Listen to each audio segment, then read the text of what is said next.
কুমারী বলছে ললিতা বলছে 15 বছরের একজন মহিলা, যিনি কিডন্যাপিং ছিলেন, বলছে কিডন্যাপ হয়েছিলেন, একজন 15 বছরের মহিলা কিডন্যাপ হয়েছিলেন। তো সেক্ষেত্রে তার বাবা এফআইআর লিখাতে যায় পুলিশ স্টেশনে। পুলিশ স্টেশন বলে যে রিফিউজ করে বলছে এফআইআর লিখার জন্য, কারণ তারা বলেছিল যে আমরা আগে ইনকোয়ারির জন্য বলেছিল।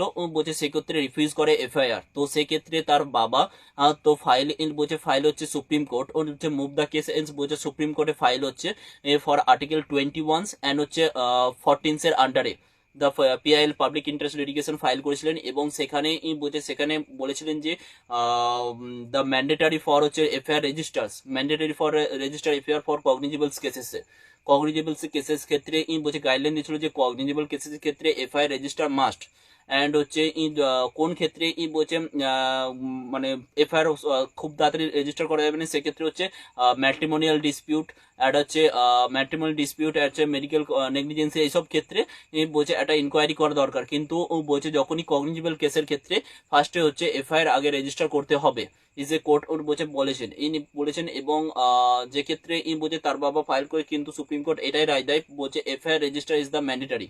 মানে কগনিজেবলস এর ক্ষেত্রে যখনই কোনো এফআইআর কেউ লেখাতে আসবে কগনিজেবল কেসের ক্ষেত্রে, ফার্স্টে এফআইআর হচ্ছে রেজিস্টার মাস্ট। এটাই জাজমেন্ট ললিতা কুমারী ভার্সেস। এইটাই যখনই হচ্ছে তার 15 বছরের মহিলা বলছে 15 বছর মহিলা যখন কিডন্যাপিং হয়েছিল, তার বাবা যখন এফআইআর লেখাতে গেছিলেন, পুলিশ অফিসার রিফিউজ করেছিল, কিন্তু কারণ হচ্ছে একটা ইনকোয়ারির জন্য। তো সেক্ষেত্রে বলছে সে সুপ্রিম কোর্টে মামলা করে, কিন্তু মামলার রায় বলেছিলেন যে কগনিজেবলস এর ক্ষেত্রে এফআইআর রেজিস্টার মাস্ট, বলছে মাস্ট রেজিস্টার, বলছে মাস্ট রেজিস্টার্স অ্যান্ড হচ্ছে কগনিজেবলস এর ক্ষেত্রে must registers and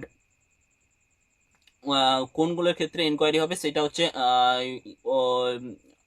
medical নেগলিজেন্সিস and হচ্ছে ম্যাট্রিমোনিয়াল ডিসপিউট, এইসবের ক্ষেত্রে একটা এনকোয়ারিজ। এবং সিআরপিসির আন্ডারে 154।